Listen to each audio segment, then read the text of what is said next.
I realized that I was making six figures, but I was still broke. I didn't have any other idea of how to make money if it's not selling something that I can learn how to sell it. Who is this person? What is the emotion she felt when she made this purchase? Then we can connect that with the psychology of money. My strategy at the time was, Hola Reina, welcome to the Feminine Ledger, the space where we as women step into our financial power and build wealth our way. And this is where we keep it real, raw, and inspiring because talking about money shouldn't be stressful. It should be empowering. I'm your host, Denise Edwards, and we are live from the Move Miami for another beautiful conversation. What's the Feminine Ledger all about, actually? It's about owning our financial power and doing money, success, and legacy building on our own terms. We focus on aspects such as money journeys, the wins, the struggles, the surprises, financial lessons, what has worked before, what didn't work, and what the changes were in between, and legacy building, how we're creating wealth that lasts. And today's guest, she's a force in the fintech and financial empowerment industry. She's an entrepreneur, a fintech strategist, and wealth mindset expert, helping women and startups take control of their money through financial planning, Bitcoin investing, and product innovations. As the founder of Felipa.io and Wealthy Mind Endeavors, she scaled products to 46 countries, built multiple businesses, and earned recognition from the Hispanic Heritage Foundation, all while leading with abundance, impact, and a self-starter mindset. Analys Falchuk, welcome to the Feminine Ledger. thank you so much. How was your morning? That's the first question that I always want to ask. It was a very fast-paced morning. I flew into Miami this morning I came from Puerto Rico this morning, 5 a.m. I like traveling very early in the mornings. Wow. So when I arrive, I'm like, okay, I'm ready to get started. My dad picked me up to the airport. Very nice of him and very sweet. No. And then, got myself a very amazing breakfast, eggs, fruits, smoothies, coffee, everything I needed for the day that I'm leaving today. And got a lot of work done so far. And now I'm here.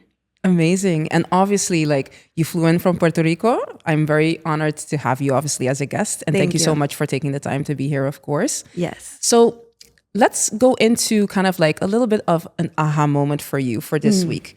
Can you tell me what was like the aha moment you had this week? And it could be anything, actually. Okay. Something that you learned that you were like, oh, okay. This is interesting. Yes. Interesting fact this week. Well, because I spent my week in Puerto Rico just for the sake of I was traveling to actually move myself from, I do this to move myself from environment, but I don't stop working. Is to give myself a new fresh air, a new light, a new way of thinking, a new way of behaving. Yes. But I stay focused. And then I would say, and I think I should relate that to my aha moment, which is, it's incredible how adaptable I am. But when I have a focus and a vision for something, that stays under my prioritization, it stays under how I manage my time. Life is pretty simple. That's what I would say. It's my aha moment. Like I just wake up in the morning, went on a run, walk to the beach, come back, breakfast, work, go walk to the sunset, come back, dinner, and I was happy the entire week. And that's amazing. Very simple way of living there in Puerto Rico so far. I didn't drive. I would say when I'm in Miami, I'm driving. Yeah. And that adds a little bit of complexity. But that's my aha moment. Like life can be very simple. It depends on you. That's true. Like I completely agree because like I'm from Curacao, obviously part of the Caribbean, and I love just, waking up, same as you, go for a run, go on the beach, meditate. And it's just kind of like the simple things in life that can make you happy if you have the mindset, if that's the focus that you have. So Yes. I love that. I love Yes. that. And maybe for the audience, give a little bit of an introduction to who you are. Yeah. And what you do. Okay, perfect. Well, I have my own way of describing myself to start. So if you look at me, I think I'm a self-started person. You mentioned this in the beginning. I'm creative and I'm innovative. I like adding value to people, to the world, and that's the reason why I graduated on social entrepreneurship, and of course with a business analytics bachelor's degree. But I choose that career path to open up my eyes to see the world as a place where I can contribute. If I want to build my life in this world, what am I gonna build upon? So that's more of my philosophy, right, of who I am. And I'm from Venezuela. I'm 25 years old. I'm okay saying my age. As you should. Why yes, not? Why not? I moved to United States 9 years ago with, of course, a lot of ambition to get on a career path and then build a life of my dreams. My parents gave me the opportunity to move here, and I took it with all my heart. Like, I was never regretting or feeling that this is not what I'm supposed to leave. I was like, I'm here because I'm gonna take this to really embrace it. Since then, I always had the hustling mindset on everything in life. And my journey in entrepreneurship started with selling basically purses that were homemade in Venezuela. Okay. And I would bring them to Miami. And that was my first business on my own with my college friends, selling, doing some marketing, taking photos and posting it on social media. Since then, I guess I've been creating more than 20 accounts in social media for all my 20 different businesses ideas. So then from that has taken me to a path of having full-time jobs, work in the startup ecosystem, tech, be an entrepreneur. I graduated not seeking for a full-time job. I graduated seeking to build my financial independence. And I was just in my head was, I don't want to be limited to how much I can achieve. I think I want to do this on my own. And that's where I built my marketing agency for Miami and restaurants, serving them increased delivery services, sales. Successful company. Then I pivot to the Bitcoin industry and got involved in financial technology, innovation, and the circular economy. And that's where I'm at today. Wow. It's so interesting because actually, so when you came from Venezuela and you came to the US, you started selling purses. Yes. Is what you mentioned. And what made you want to start kind of like sales, if that makes any sense? Yeah. Like, I'm really curious because usually people would come to a different country and then they would get a job, right? But you wanted to do things on your own, and that's very interesting. So what made you want to do that on your own? My parents, they are both entrepreneurs. In Venezuela, they both have their own businesses and they will sell technology and toys. Oh, So wow. they would have me work for them and do these little farmers market bazaars. And I would learn that that's the way of how to make money. I didn't have any other idea of how to make money if it's not selling something that I can learn how to sell it. Very simple, right? When you sell a toy, it's not my toy. I'm not producing that. It was a toy that my dad would tell me, learn the features. This is a description. Learn for who this is, the little child from 2 to 6 years old. So how would you approach that to the kid? And when you're in the farmer's market or in the bazaar, make sure you show your customers how it works. Interesting. And I think that is definitely my foundation for whenever I am like hungry to make more, do more, achieve more. I ask myself, what problem can I solve? What value can I add? What am I good at, like selling right now? What do I like selling? What do I feel passionate promoting? What message, what mission do I want to get involved? that's where I come from whenever I feel I want to do something more, something like transition moments. And that's where it comes from. That is very cool. And so your parents being entrepreneurs, they actually kind of like instill that in you. Was that from small, since you were small, or did that gradually come when you got older that they really instilled that more in you? Since I'm a little kid, like high school, they will brought me into their office to serve the coffee to their customers. That they will come and at lunch like this, and they have to wait for being served by my parents in the office. And they would say, whenever someone comes, you take the coffee, you serve them, say good morning, and then just check on them until they have to be in. And that was my experience. I was little, probably like 10 to 12 years old. Okay. And then after that, that's where after 12 to 15, I was more like pushing into go on your own type of independence, participate in this bazaar, participate. Like we will buy you, like what would you like to do if you would have to do your own business? I would say, oh, I like purses now. Okay, we will get you the purses, and now you can sell what you like to sell. So they will always support my ideas, my entrepreneurship. It's like they could see I was good at selling and like showing people how to use something, how to wear something. That I was just charismatic, that I would just enjoy talking to people, and they were like, she's a people person. Yes. She should be on the front of the business. They could see that. I guess I couldn't be able to see that on myself, but I was just naturally like a salesman person. That's very cool. Because I don't know if I told you this. So I started in sales when I did my master's. Okay. I started in sales because by nature, I'm a very introverted person. I think my parents can tell you, like, I think since I was a child up until maybe 15 years old, something like that, or teenage years, I usually wouldn't talk to a lot of people. I would be like hiding behind my parents and things like that. And so that introvertedness went through kind of like the years. And so when I was doing my master's, I was like, what's kind of like the future perspective of me? What do I want to do? And I always wanted to have my own business, but I didn't know what type of business I wanted to have.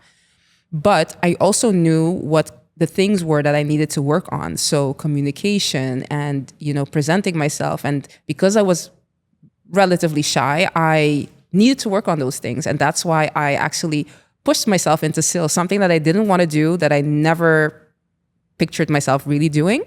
But I'm super grateful for that, because from that moment on, and I've worked in sales ever since, I've really honed in the skills of, obviously negotiating, selling, presenting yourself, communication, and things like that. And so I find it very cool that from a young age, you were already, let's say, influenced by your parents to do that. And that's pretty cool. And now basically going, let's say, to what you're doing now, because you're also in Bitcoin and you're obviously, helping women with financial literacy. Can you tell me a little bit more about that? Of course.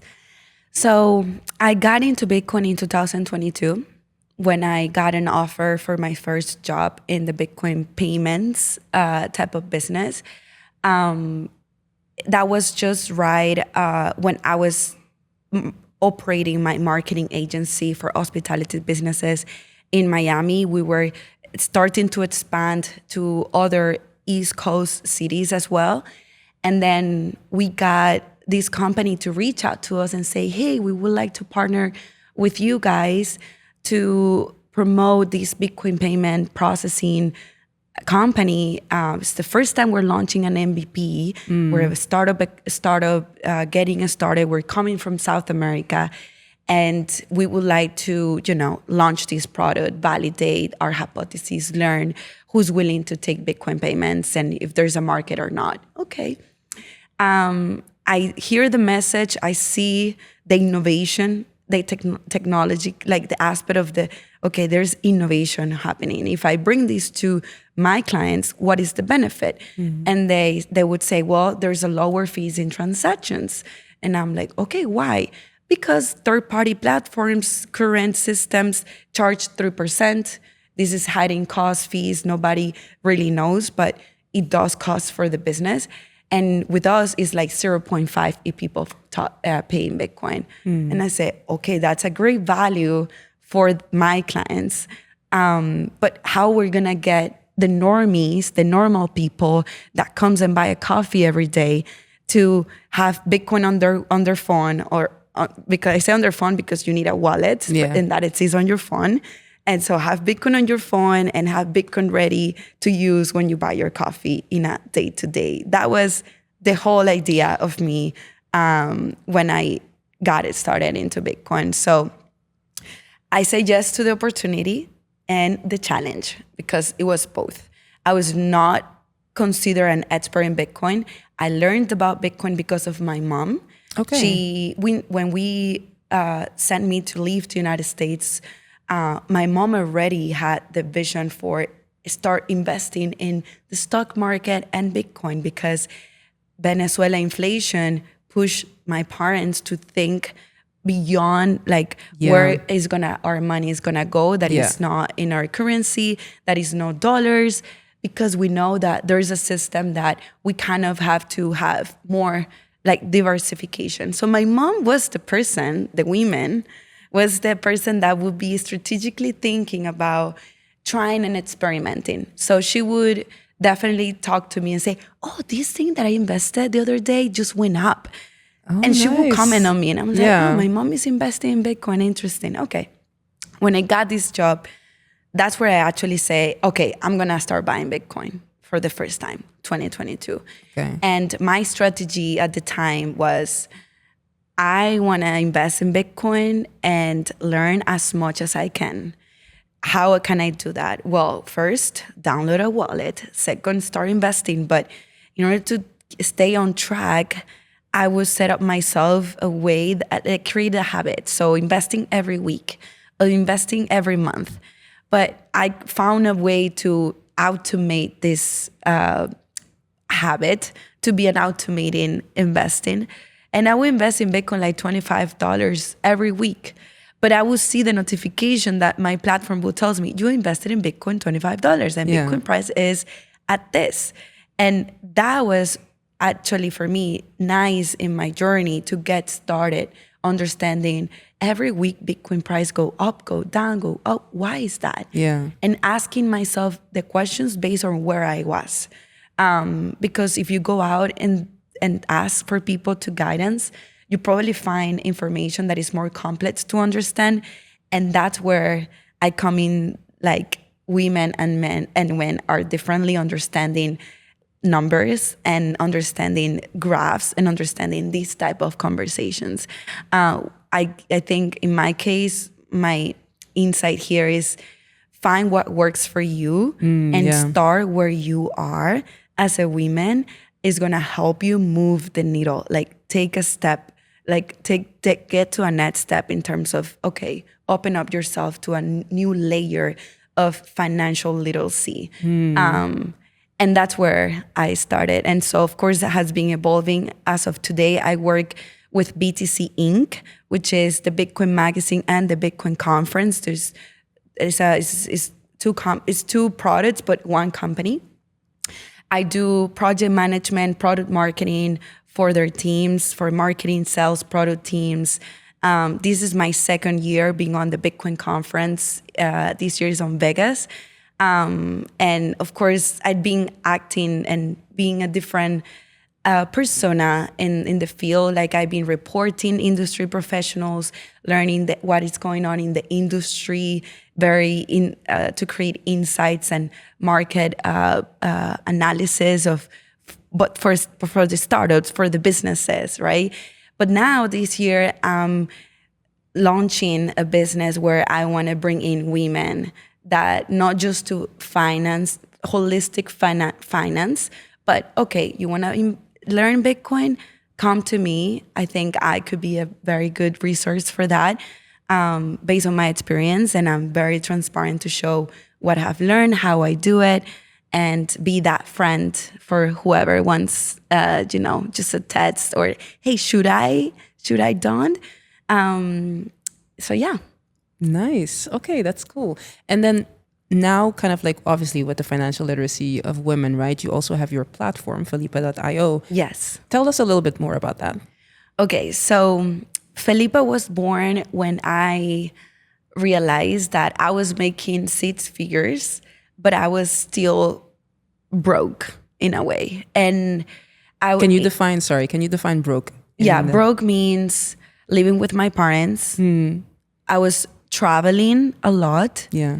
but I was still feeling that I was not personally moving forward. Okay. And I would say that probably a lot of people think, oh, but you're young. Why you're telling yourself this? You're actually living a different life perspective. You're traveling more than, but I say, sure. But now if I can see of my finances, I can notice that I never had a saving habit. I was having just shopping habits. I was shopping more than what I was saving and or what I was investing, even though I was surrounding myself with 85% male talking finance. And that comes to my second question on why Felipa is born is like, why there's so many male in finance in the industry and where's the women? Like I'm learning all male strategies in terms of how they work with their money. But okay. what about the women? Why I haven't get into a conversation with another girl yet about how do you plan? How do you think? How do you analyze your finances? When was the last time you actually sat down and went through your finances, strategize, thought long term, 10 years from now, 5 years from now, like that type of thinking? And I found myself struggling with that, with, I want to learn more. I want to become better. But I'm not in this level where the people that I'm surrounded with is at. I'm in a minor level, and I'm feeling like there's something that needs to change. And I tried solutions, and the reason why current solutions that don't exist is because they were designed for men. The colors of the platforms that Rocket Money, Monarch, Copilot, all these tools uses are for male brain. The way that they are built, designed, UX, the user experience is male brain, is more reptile brain. The women are the most emotional human beings. Yes, we are. And the way we manage our money is related with our emotions. So I learned that. I learned about myself, and I learned I had a problem I needed to solve. And I wanted to connect with other people. And I say, if I'm the women and this is who I am. Yeah. I wonder how many other women that have characteristics like mine earn 100K and plus, work in tech, have the entrepreneurial path or careers, feels the same with their finances or have some issues with their finances. And what are those issues? What are those pain points? And what are they doing to solve their problems? And that's where Felipa comes in, which is basically, the aura ring that reads your sleep, your recovery, is like your best friend for recovery. Well, Felipa is your best friend is your financial companion, best friend. You can have it on your day-to-day, and I call it in your pocket, because anytime you want to learn something about your own finances, you can just have her check that for you in a very simple and design for women way. We have something that differentiates us, which is our emotional approach. So Felipa wants to learn about the women. Who is this person? What is the emotion she felt when she made this purchase? Where is this coming from? Interesting. So then we can connect that with the psychology of money and connect that with how psychologically this person is being influenced by their emotions to make financial decisions. And then we can provide a much better financial strategy, recommendations that is not just on numbers and that reinforces positivity versus, hey, this is just what you spent. No, it's more, hey, let's get on this mantra for the week. Let's work on this psychological process that you're going through. And then we can also get you into the numbers. And I'm trying to be more gamifying way. So it's fun, it's energetic.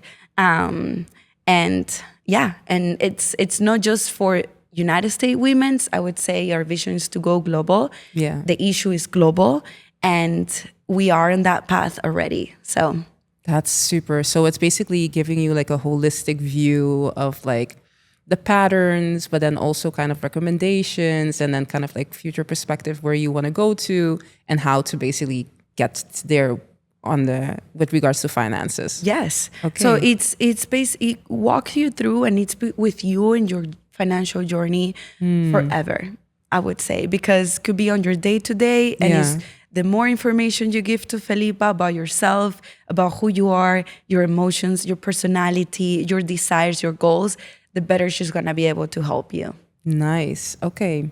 So growing up, just going back to like growing up, right?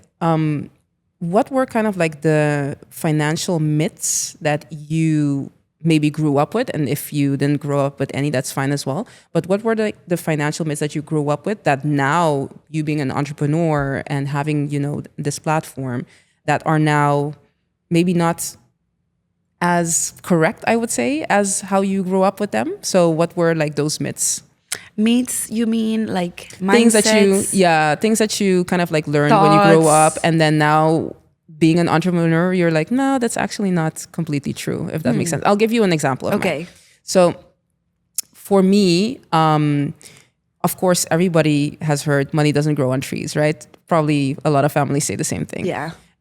For me, what I've been learning now in my entrepreneurial journey is we can save a lot, but sometimes you need to invest that savings as well in your business, right?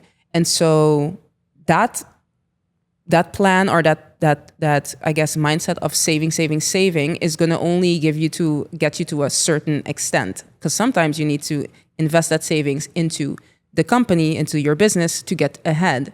And so I had to change that mindset of like, I always have to save to, okay, I need to invest in the company to get me forward, if that makes any sense. So that's kind of like a myth that I guess grew up with. And that's now changing my mindset because I'm an entrepreneur. And can I ask you a question? Of course you can. Like, how did you learn about that mindset that you had in the past? Because what event happened in your life that you kind of went through that mindset shift? Yeah. So the part where for me, I believe like I learned it is obviously from my parents, right? And the people around you, always need to save because you never know what's going to happen. You have to save for a rainy day, and which is all good. And I'm not saying that it's not true. But I have noticed in the years that I'm an entrepreneur that sometimes you need to invest your savings into the business to make it move forward. And that's just through experience that actually changed. So literally like, experiences where you're like, okay, cool. Well, I'm going to invest in this because I believe in, going to that next step. And so I'm going to invest in that. So that's basically kind of like through experience that changed. Okay. If that makes any sense. Yes, makes sense. And for you, like, how was that? Yeah. Okay, let's think about this. Because I think for me, my mindset when I came to this country was you need to make money to survive your day to day. So very short term. And definitely I would have like a sense of and save for the emergency. Save because you never know. And save because, and that was the thoughts.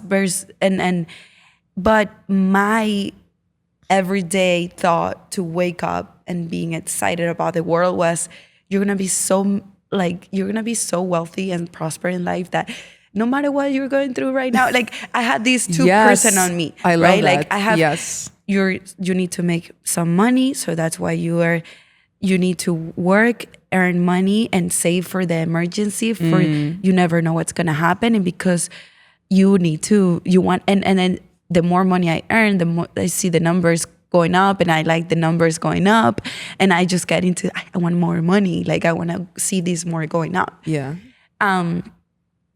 But and then my mindset shift when,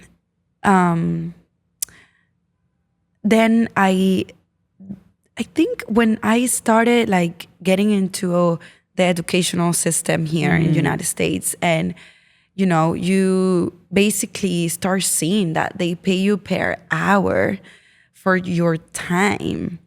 And that to me it broke my heart, because I kind of felt that who is who to tell me this is how much I value per time? And that's why I always push the limits to be an entrepreneur, because for me, and being an entrepreneur, there's no time and there's no limits. Like there's no limits of how much I can be worth it and value. It's what I think I'm valued. Yes, 100%. And I think that's where, when I'm in the point where I'm graduating from university, I say, okay, I need to do a pilot before. I need to test this validation. Can I reach a higher salary that someone is gonna get paid, like someone like me, once you get graduated, by doing what you love to do, marketing and business development at the time? And I say, okay, let's pilot. And that's where in my previous company, when I was in that time, came to life, and it started very like, we have zero, we don't have capital, there's nothing, but we're gonna find our first client. Yeah. And what are the resources that you have to do that? Your own car, your own money, that already you put yourself out there.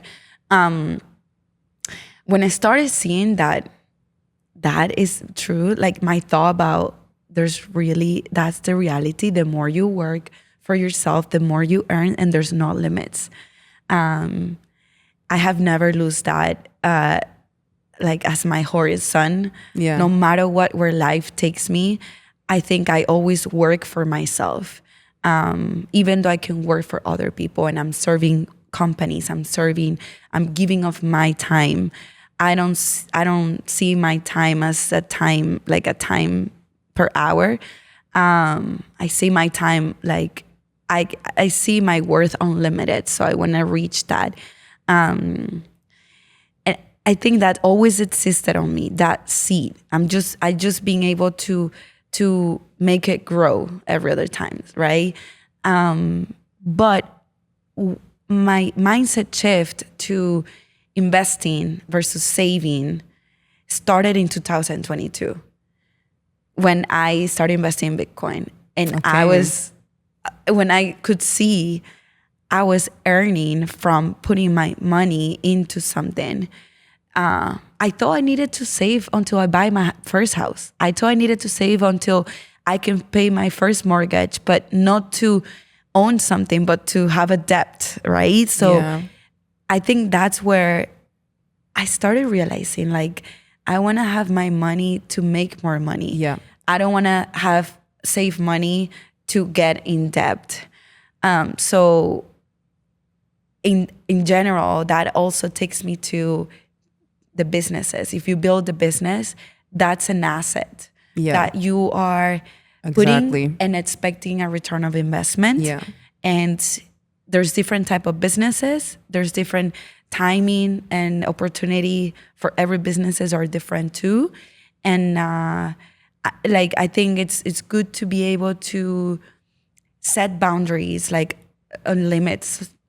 Like if you're gonna be a person that wanna be a full risk onto this, or you wanna be moderate, or you like, what is your risk, your investment risk like your risk profile. Yeah, I guess. your risk profile in order to invest on your business or in other things. I think that's good to have when it comes to investing, and helps you again move the needle, be a little like do something try something new with money that probably felt scary because you never done it before, right? And I think we're always how I see that how the world like teach us to use our money is to spend it all.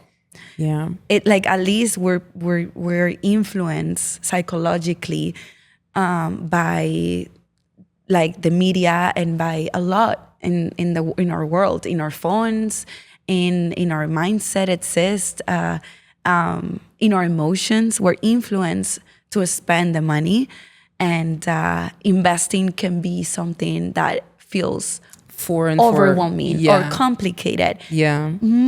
Maybe more for the women, and I think that's.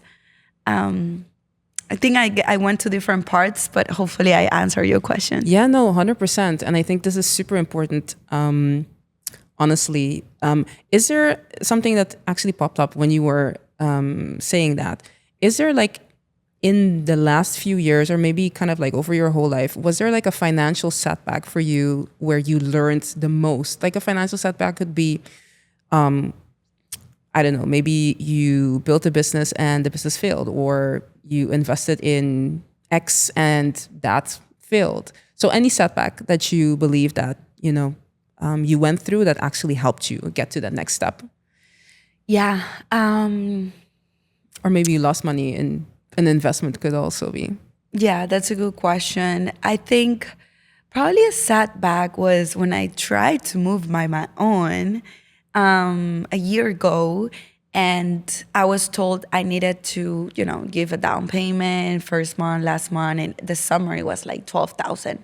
And I was like, oh wow, this feels like a big investment to make at once for me. And for this decision, and this decision, is this an investment? Is this gonna give me a return? Why do I feel I wanna do this? Okay, let's do it. That's where I went through this event of like, I want to move by my own. I want to get better at managing my finances, but I need to make this basic investment to get there. Do I have it? Do I feel it's safe? Am I putting myself in a survival mode more than I can again? Yeah. Should I change other things in my life in order to make this happen? And I actually did it, and then I had my money returned. But that was definitely universe. Like people would say, well, that doesn't happen. Like you got lucky. But do you mean, so you invested 12K in this thing, but you didn't have it before, but I didn't move. Okay. I invested, I didn't move. Okay. But then I got the money returned. Oh, got it. I found out how to get a return, but I felt the boom. I gave got it. 12,000 and then it's gone. Yeah. Like that in one day. And it could be the same with others, but I guess I felt something different that I never felt before. I felt like I made a bad decision. It really felt like more than buying a dress that can be high cost. Like I felt that time was a bad decision. And then from there, that's where my mindset shift to, okay, if you don't have a plan for your investments, you're not gonna invest compulsively. So my mindset became more, let's go back to what's your plan? What's your plan in the next year, in the next 2 years, in the next 3 years? What do you expect from what do you want from your money? Versus what you just like, because there's like these personal desires, but then your money, it's like, look at us like it's your tool. So what your tool needs in order to improve, right? Your tool needs to improve. Probably you, instead of putting this or investing in your personal desire that is going to improve your quality of life, why don't you think what can improve your money? And that's where I started being more that side. I started being, what can I improve in my money? Okay. From how I manage the money, how I think about the money, how I connect with my money decisions. Like I shift to be now more that person, which also is part of why Felipa exists. So yeah. Nice. Okay. And so when it comes to that mindset, how big do you think that like having an abundance mindset, and I know it's a very cliche word, but really thinking in abundance, because I feel like you have that. How important do you think that is when it comes to your finances, or at least making decisions in where you're going to invest in or whatsoever? Is I would say part of my journey is always seeking, like filling my mind with like wisdom around prosperity, around how to think about certain challenges in life, how to think about what you're able to see, and gaining perspective. So to me, when I see as like I have an abundance mindset, and that's the energy I transmit, because I'm not just thinking about what's happening today. I'm thinking the possibilities that can happen if I Yes, exactly. what are the good possibilities that are gonna happen. I believe they're gonna happen if I do this, if I do that, if I try that, if I try this. So I focus on the opportunity and the positive, and what could be the outcome, the good outcome. What could be the learning if I do this? Like, who would I become if I do this positively? Yeah. Versus focusing on the negative, like, oh, if I do this, Something can happen, or what could be the Yeah. the negative side of the things that are happening. So my abundance energy comes from, I look at things like the possibilities. I look at it as like, okay, there's definitely abundance possibilities and unlimited opportunities. Like, just keep try them, test them, learn, keep going. And I see it as like, it's not a race that you just finish and that's Yeah. it.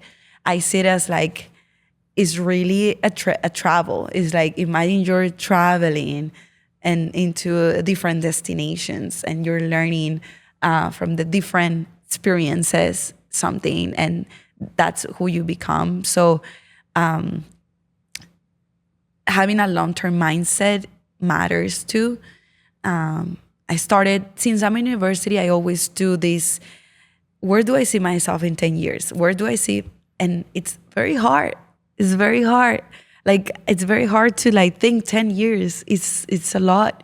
But I think it's possible. And I think that gets to know you, who you are, and gives you a perspective of how you think, what you think, that just comes from you.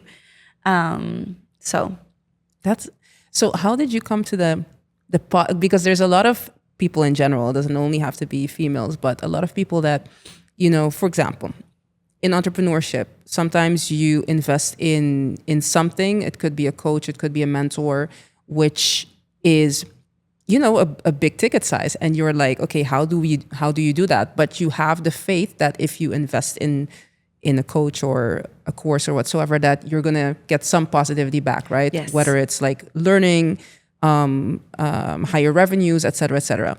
So having that abundance mindset, and I love how you explained it, like seeing the positives of something, it's amazing. But not everybody sees it that way. There's a lot of people that see the fear of, if I invest this, I might lose this, or maybe I'm not going to get whatever I want to get out of it. How do you keep that positive mindset going? Because that's also, I feel, you attract that as well with that positive mindset, right? Yeah. If you know, like, okay, these are the opportunities that I'm going to have, you're going to vibrate on a very different level because you're going to attract that. How do you cultivate and keep that positive energy going when you make decisions? Because not a lot of people, have that. yeah, so it's like, I see as like, there's different elements, right, that all together creates energetic vibration on me that keeps me going. Definitely, number one is spirituality. Yes, You have 100%. to like somehow find the way that works for you, Yeah. that you can keep your spirituality Yes, going. Like, agree. that's number one. And that in my case, I've been studying the Kabbalah, which is the Jewish Same. philosophy for how life works. Yeah. And it basically tells you that there's two sides of the coins. There's the light, there's the ego. Yes. And you choose, you have the power. So you have to put yourself and be confident. You have the power to choose to be like the light and receive and being a vessel to receive messages and seeing life as an opportunity to always overcome, to always being better next time. And that's just life. So having a framework for how life works, being a spiritual, I think keeps me going. And every time I have a situation where I find myself struggling and like, I write down, what can I learn from this experience? What is happening? Am I gonna act like the victim, the ego? Am I gonna act more like the creator? Yeah. Is the hardest work to do in the world, because sometimes we're unconscious of what's going on in us and how we behave. Sometimes becomes very ego so definitely keep that on. That's like on my toolkit. I have the same. Yes. Spirituality, number one. And Kabbalah, I love. It's, yeah. Yes. And then on the other side, I would say that's why I see Felipa being holistic, because I also have a background in holistic nutrition studies. And they say there's like 13 areas of life. So if one is going wrong, look at the others that are going well too, and like try to balance them all. So, having a life that not just matter of one thing. Like, don't think that just that one thing, it's everything in your life. I think that creates a lot of attachment to one outcome. And your life is not depending on one outcome. And that means if you just work, and all in your life right now, it's a business. Well, check a little bit. What's if that's instead of going to being more like this, but progressive, gonna actually take you down, or because we're a holistic being, right? So we gotta have things that fulfill us and make us seeing the potential that we have in ourselves, not just depending on one outcome. So in my case, definitely keep health as my second value and like in front of me. And since I'm pretty young, I've been focusing my discipline to be on some kind of health habit, and that my community is gonna be healthy community, and I'm gonna be a healthy person. Yeah. Like definitely I tell myself, if you want to attract that, be you that. So yes, be the one that says good morning in the mornings to people. Be the one that says good night and when you have to leave from a place. So health is definitely a separate on my second toolkit. And I would say try new things. Try new things, try new challenges, try new like play with yourself, like be playful with your own creativity and own self. And I think that helps me create momentum, keeps me like oh, if I just learned this right now, so that means I can go back to my presentation and do it again and learn again. What is it that I need to improve? So keep the fun in it, basically. It keeps me like in this mode that you're never stop learning. Like you're not perfect. So why are you getting frustrated? Why don't you, if you keep positivity, learning mindset, you keep growing. So those are my toolkits. Now Felipa is getting on my handbag pocket too, for giving me money mantras every morning, reminding me of my saving goals. And technically, we do need help. I believe money is gonna go all digitally. If we look at where we are in terms of how we manage our money today. We spend money using our phones. Yeah. I don't even carry credit cards anymore on Yeah. me. And Yeah. I'm sorry if the restaurant doesn't have for Apple Pay, Yeah. honestly. And it's a reality. So that's what I believe is going to be can be as easy as can go, easy can come. But I think what's going to make people successful versus others with money is not how much you make, it's how you manage it. Yeah. 100%. And it's how you manage it. It's going to be your strategy. It's going to be how much you know about yourself and what is your relationship with money, what's your psychology about money, because it evolves too.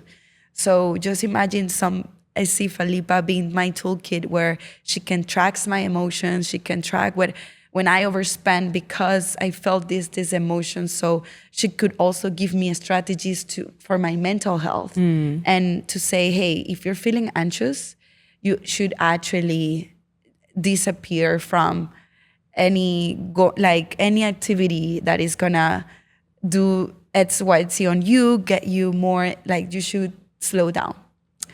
Exactly like I said, Aura tells you. Yeah. Because slowing down is gonna help your your brain to slow down, and you're not gonna make impulsive financial decisions, and then you can go back, right? Yeah. Or so anyways, I guess that's where I see Felipa going, as that financial companion that can convert in the future my own wallet where everything is automated, and I can see it as like, well, she pays my bills, she invests my money on things I value, she knows me, she asks me if I'm interested in more in these upcoming new investing opportunities. Why not?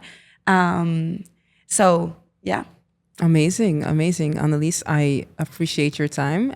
One last question before we actually hop off. So if you could give advice to your older self from a younger perspective. My older self? Yeah, to your older self. So Okay. from your younger self to your older self, it could be anything. Doesn't have to be finance or whatsoever. Okay.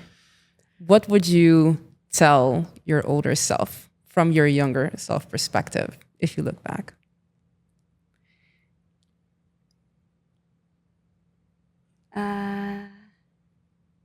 To my older self, I think I would say to my older self, keep smiling,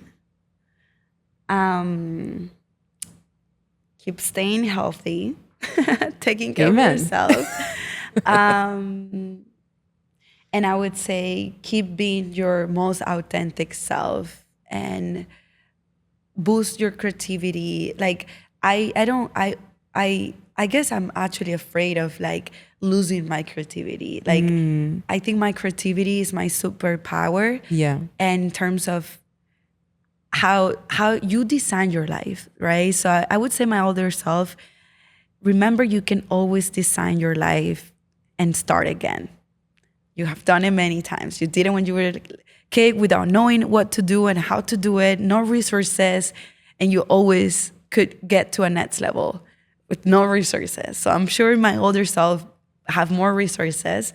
Why not? You can convert what you have into something better and bigger. And I would definitely, I would remind myself the fire that I feel every morning in my stomach for just like impacting the world and impacting the people around me, and the fire of me saying you just want to be like the light. You just want to be someone that spreads some value, that is at service, and that actually do well for the humanity and for the world. So better keep taking care of yourself so you can be that.